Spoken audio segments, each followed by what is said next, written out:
प्रिय विद्यार्थी, आज संस्कृत का द्वितीय चैप्टर पाटलिपुत्रम वैभव का ऑब्जेक्टिव लेकर आए हैं जो एग्जाम की दृष्टि से बहुत महत्वपूर्ण है। आइए हम देखते हैं कि कौन कौन सा ऑब्जेक्टिव क्वेश्चन दिया है तथा बोर्ड एग्जाम में कितने बार पूछ चुका है। तो पहला ऑब्जेक्टिव है सरस्वती का कुलगृह किस नगर को कहा जाता है। सरस्वती का कुलगृह किस नगर को कहा जाता है? तो पटना जो होता है सरस्वती का कुलगृह नगर कहा जाता है। इसका अगला प्रश्न देखेंगे, कुटनिमत काव्य के कवि कौन हैं? तो कुटनिमत काव्य का कवि दामोदर गुप्त है। दामोदर गुप्त नामक कवि कुटनिमत नामक काव्य का रचना किया था, जिसका पद संख्या 175 पाटलिपुत्रम वैभव चैप्टर में दिया है। इसके बाद से नेक्स्ट ऑब्जेक्टिव को देखते हैं।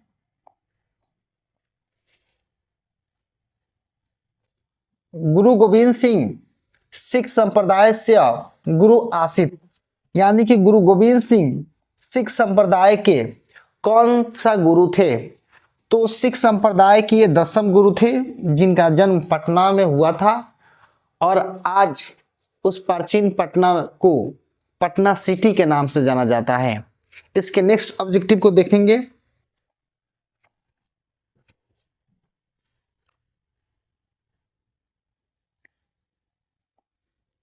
पुरंदर पद का अर्थ है, पुरंदर पद का अर्थ होता है, पुरंदर मिस होता है इंद्र। इसके अगले प्रश्न को देखेंगे,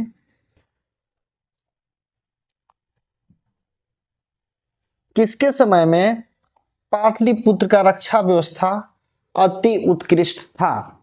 तो चंद्रगुप्त मौर्य काले अस्य नगरस्य रक्षा व्यवस्था अति उत्कृष्ट आसीत, यानी कि चंद्रगुप्त मौर्य के समय में इस नगर का रक्षा व्यवस्था अति उत्कृष्ट था। इसके नेक्स्ट ऑब्जेक्टिव को देखेंगे।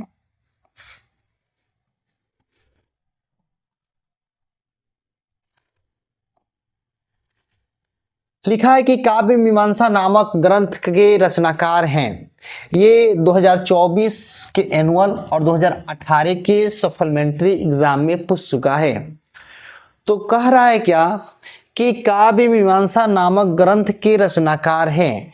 तो काव्य मीमांसा नामक ग्रंथ का रचना राजशेखर ने किया था तथा इन्होंने अपने ग्रंथ में लिखा था कि पटना में बहुत सारे विद्वान ख्याति प्राप्त किए, जैसे ब्याडी, बरूची, पतंजलि इत्यादि। इसके नेक्स्ट ऑब्जेक्टिव को देखेंगे कि नेक्स्ट क्या कह रहा है।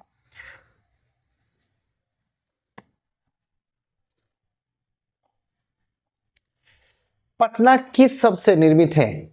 ये मध्यकाल की बात है कि पटना जो होता है कि एक शब्द से निर्माण हुआ। तो 2024 के एनुअल और 2021 के एनुअल में पूछ चुका है कि पटना किस शब्द से निर्माण हुआ है। तो पटना जो होता है कि मध्यकाल में जब इसका पतन होने लगा तब इसका नाम पतन शब्द से पटना रख दिया गया। इसका ऑप्शन ए होगा। अब अगला प्रश्न देखेंगे,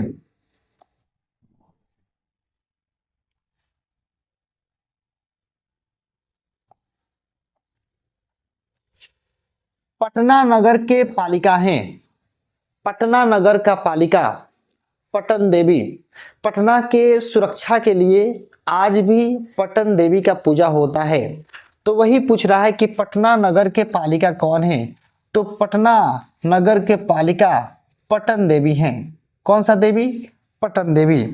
इसके अब नेक्स्ट ऑब्जेक्टिव को देखेंगे कि नेक्स्ट में लिखा है कि गुरु गोविंद सिंह किस धर्म के गुरु थे? तो गुरु गोविंद सिंह सिख धर्म के 10वें गुरु थे, जिनका जन्म पटना में हुआ था और इनके जन्म स्थान को गुरुद्वार के नाम से जाना जाता है। इसका अगला प्रश्न है कि पटना में गंगा नदी पर कौन सेतु है? तो पटना के गंगा नदी पर गांधी सेतु नामक एशिया महादेश के दीर्घतम पुल है। तो इसका ऑप्शन होगा सी, गांधी सेतु। जो एशिया महादेश के सबसे दीर्घतम पुल है और गंगा नदी के ऊपर इसका निर्माण हुआ है। इसके अगला प्रश्न को देखेंगे कि अगला सिखों के 10वें गुरु कौन थे।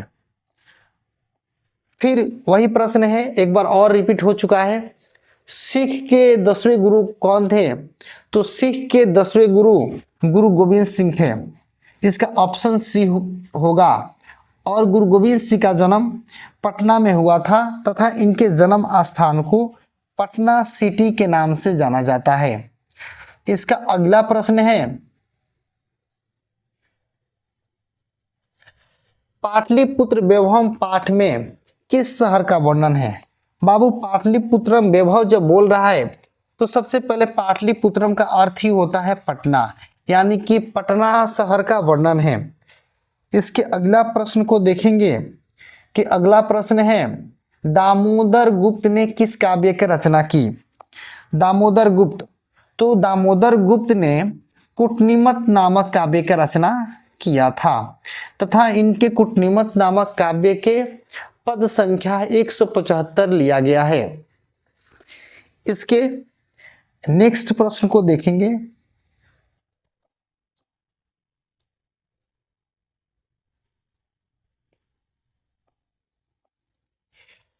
पटना में हमेशा युद्ध, आग और बाढ़ का भय रहेगा, किसने कहा था? यानी कि पटना हमेशा युद्ध, बाढ़ इत्यादि का भय रहेगा, ये बात किसने कहा था? तो बाबू ये पंक्ति जो होता है कि गौतम बुद्ध के द्वारा कहा गया था। गौतम बुद्ध जब पटना आए थे तो उस समय गंगा नदी के किनारे बसा हुआ एक पाटली ग्राम था और उन्होंने बोला था कि यह गांव एक दिन महानगर होगा, लेकिन हमेशा आग से, बाढ़ से तथा झगड़ा से, हमेशा कलह से हमेशा ग्रसित रहेगा। इसके नेक्स्ट ऑब्जेक्टिव को देखेंगे,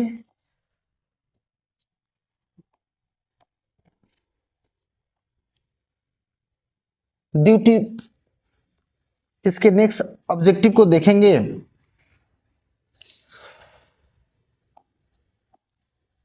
गोल घर कहाँ है? सबसे आसान प्रश्न है क्योंकि पटना को गोल घर से ही जाना जाता है। तो गोल घर कहाँ है? तो पटना में। इसका ऑप्शन जो होता है बी होगा कि गोल घर पटना में स्थित है और आज भी पटना को लोग गोल घर से जानते हैं क्योंकि पटना में उस समय अनाज रखने के लिए एक भंडार बनाया गया था और जिसका नाम रखा गया था गोल घर। नेक्स्ट प्रश्न को देखेंगे, वन्ही का अर्थ क्या होता है? तो वन्ही का अर्थ होता है आग, यानी कि वन्ही का अर्थ होता है आग। वन्ही शब्द का अर्थ होता है आग। इसको ध्यान से याद रखिएगा क्योंकि अगर पूछ दिया तो इसको छोड़कर नहीं आना है। इसके नेक्स्ट ऑब्जेक्टिव को देखेंगे कि परिभूत पुरंदर आस्थानम की संज्ञा किसे दी गई है? परिभूत पुरंदर आस्थानम यानी इंद्र के रहने वाला आस्थान किस जगह को कहा गया है? तो इसका ऑप्शन होगा ए, पाटलिपुत्र नगर को। इन्होंने पाटलिपुत्र नगर को दामोदर गुप्त के द्वारा अपने कुटनिमत नामक काव्य में इंद्र के रहने वाला स्थान तथा सरस्वती का कुलगृह इत्यादि नामों से वर्णन किए हैं। इसके नेक्स्ट ऑब्जेक्टिव को देखेंगे। नेक्स्ट प्रश्न है कि गुरु गोविंद सिंह का जन्म स्थल कहाँ है? तो बाबू गुरु गोविंद सिंह का जन्म स्थल पाटलिपुत्र यानी कि पटना है। पटना में 10वें गुरु, सिख धर्म के 10वें गुरु गुरु गोविंद सिंह का जन्म हुआ था और उनके जन्म स्थान को गुरुद्वार के नाम से आज भी जानते हैं। अब इसके अगला प्रश्न है,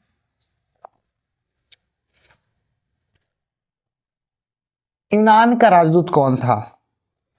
तो यूनान के राजदूत मेगास्थनीज यूनान का राजदूत था।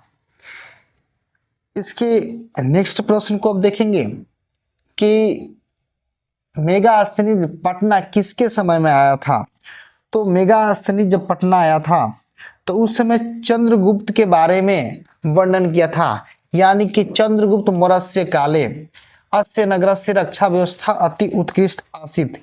ये जो वाक्य है मेगास्थनीज ने वर्णन किया था अपने स्वकाव्य मीमांसा में, सॉरी, मेगास्थनीज ने अपने काव्य में वर्णन किया था, अपने पुस्तक में वर्णन किया था और कहा था क्या कि चंद्रगुप्त मौर्य काले अस्य नगरस्य रक्षा व्यवस्था अति उत्कृष्ट आसीत।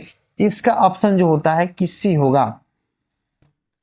अब नेक्स्ट प्रश्न को देखेंगे।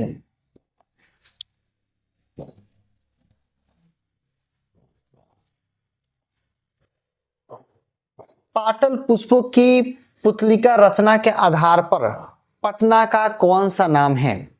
यानी कि पाटल पुष्प माने होता है गुलाब का फूल, और गुलाब के फूल की पंखुड़ियों के नाम पर किसका नाम रखा गया है? तो इसका ऑप्शन जो होता है कि पाटलिपुत्र, यानी कि ऑप्शन सी होगा।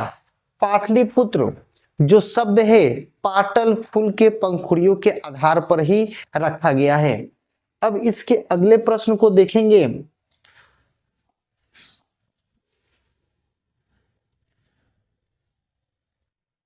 पटना में कैमुदी महाउत्सव, पटना में कैमुदी महाउत्सव कब मनाया जाता था? तो पटना में कैमुदीन महाउत्सव शरद काल में मनाया जाता था, लेकिन उस समय गुप्त वंश का शासनकाल पटना में था, गुप्त वंश के शासनकाल। तो गुप्त वंश के शासनकाल में पटना में कैमुदीन महाउत्सव विख्यात था, और आज भी दुर्गा पूजा के अवसर पर वैसे ही दृश्य देखा जाता है। अब इसके नेक्स्ट प्रश्न को देखेंगे।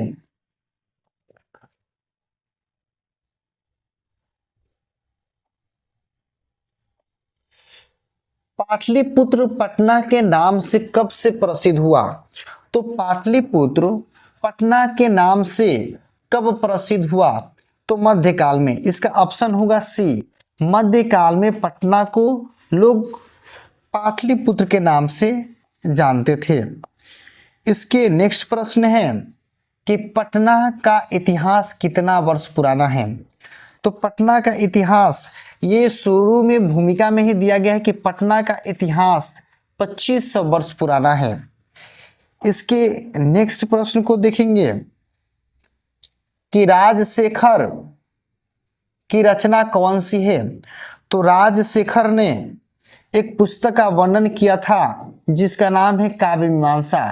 काव्य मीमांसा नामक पुस्तक का रचना राजशेखर के द्वारा किया गया था। और एक ये बीज नंबर जो दिया है कुटनीमत नामक, तो इसका रचना दामोदर नामक कवि ने किया था, दामोदर नामक कवि ने।